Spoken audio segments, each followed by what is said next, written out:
Let me be clear right up front. I don't want the DCU to fail. I'm a huge fan of the superhero genre. I've been a fan all my life. I am not rooting for the DCU's failure. But let's be clear, just because DC reset the universe doesn't mean that they fixed all the problems that it had going on to begin with. So this video is basically serving as a sequel to a video I made over a year ago now, where I talked about the DCU and how I thought it was going to be doomed. So now that we've finally had some of that new DCU in our lives, I thought now would be a great time to revisit that subject matter and see, has anything changed? Has my opinion evolved?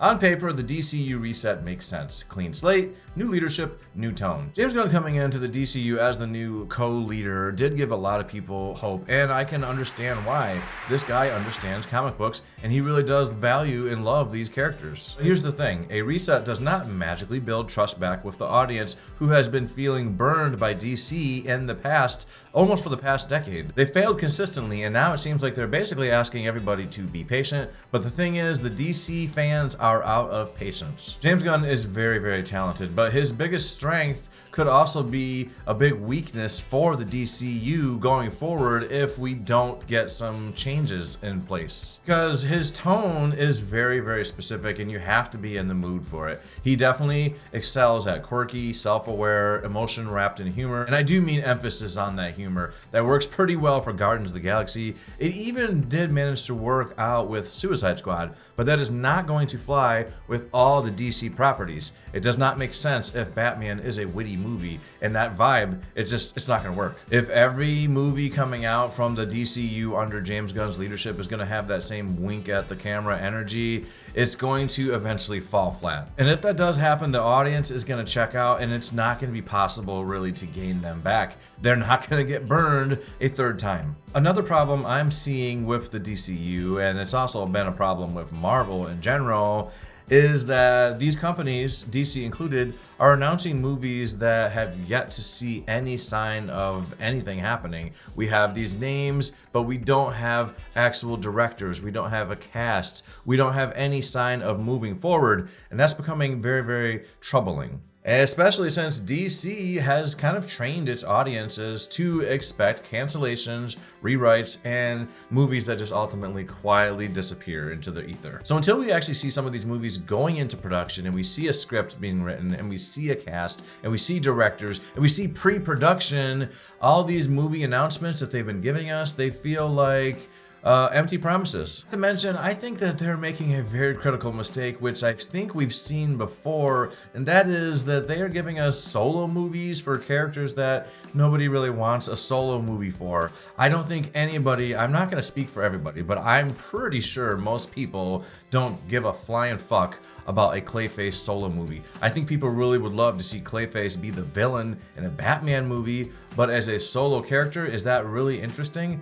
I'm not sure. I'm not sure that's gonna fly. Speaking of Batman, where are the announcements? I'm still waiting. I think we're all still waiting. We would love to see this DCU have a Batman. God damn it, what the fuck's taking so long? Regarding James Gunn's Superman, well, it didn't flop. It ended up with around 615 to 620 million worldwide, which sounds big, but in today's blockbuster market, it's just okay. We had a domestic total of around 354 million, an international total of around 262 million, for a total worldwide of 616 million. That's not a disaster, it's fine, but the DCU really needed something more than fine. It needed a huge box office number to really wow everybody and wow the investors and wow the audience and say, yes, it is back. And I don't think we got that. I think we got a pretty good response, but definitely not what they were hoping for. In general, people are not talking about that Superman movie like they used to talk about superhero movies, like they talked about Iron Man, like they talked about Spider-Man. As a matter of fact, I don't really think superhero movies in general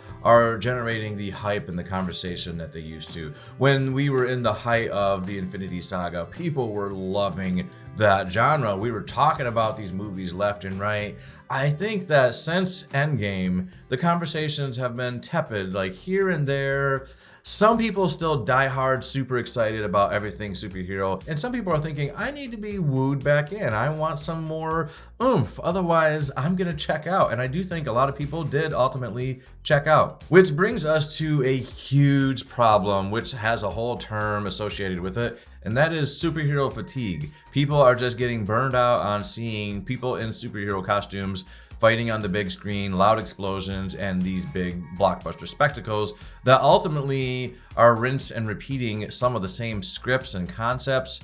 Not really rinse and repeating the script exactly, but you know what I'm saying, the story beats, they just aren't necessarily super fresh. These movies are becoming more and more predictable, and they didn't used to be. And superhero fatigue is not just happening with DC, it's happening with Marvel as well. Marvel has seen a huge decrease in box office numbers. As a matter of fact, let's be honest, the cinema experience in general is seeing a huge decline from what it used to. We have not recovered from the pandemic, and it's really a damn shame. If you want to get people into the seats, you have to do something that is really going to pull them in. People are not just going to automatically show up for a superhero movie, not anymore. So overall, it seems like the DCU has not been quite the big swing it was really hoping for, but we did just get a new trailer for the Supergirl movie, and let's talk about that. How are we feeling about that? I have to say the most exciting thing about that trailer, about that whole movie, is the concept of seeing Jason Momoa as Lobo, which is a character he should have been playing to begin with. I don't know how Zack Snyder took a look at Khal Drogo, Jason Momoa in Game of Thrones and thought, that is Aquaman, I want this guy to be Aquaman. It was a weird miscast. I think he did okay with what he was given, but I'm way more excited to see him as Lobo in this new Supergirl movie. I've had a lot of good points, but there is one thing that is so critical about everything that could really just totally dismantle everything about the DCU, and that is the upcoming sale of Warner Brothers. We have no clue what is going to be happening with this company in the future. Right now, it looks like Netflix wants this company. We also know that Paramount wants this company. What are either of those two companies going to do with the DCU going forward? Are they going to keep the trajectory going forward, keep forward with James Gunn and everything that he's been planning? Or are they going to look at the financials and say, this DCU stuff is not working, we don't want to pay for that, we're going to stop all of it? They indicate that they're going to keep going forward with things, but when you buy a new house, you want to throw your own touches onto things, and they are about to spend a lot of money on acquiring Warner Brothers. I bet you some things are going to be changed. And is it going to totally dismantle everything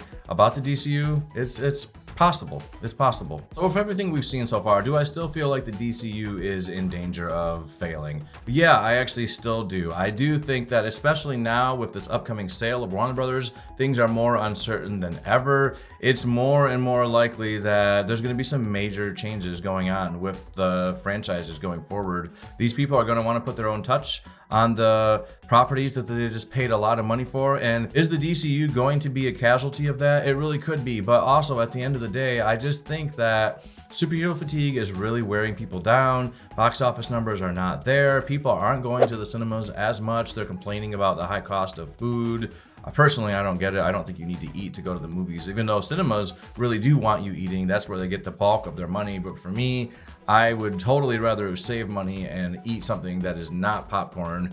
But either way, that's another complaint that people have. They want that theater experience, and that includes the popcorn and the treats, and it's just becoming really, really expensive. You can definitely stream at home for cheaper. So there's a lot of possible problems, but I am feeling pretty optimistic. I do like David Corenswet as Superman, and I do want to see Man of Tomorrow. I'm excited for that. I really thought Nicholas Hoult was an excellent Lex Luthor. Plus, there's rumors that the next villain is going to be Brainiac, which has never been done on the big screen, so that's pretty exciting. I am feeling overall pretty pumped about that. Supergirl looks like it could be really fun too. I hope it's not too much like James Gunn tone, like we already had with Superman, but it looks like it really could be. Are we gonna eventually get Batman? If we do, I'm here for that. I'm here for seeing Batman versus Clayface, Batman versus Mr. Freeze, Batman versus the dummy guy. I want to see some of these characters, and I'm all for it. But is the DCU going to work? It does still seem to me like we are watching the death of superhero movies in general.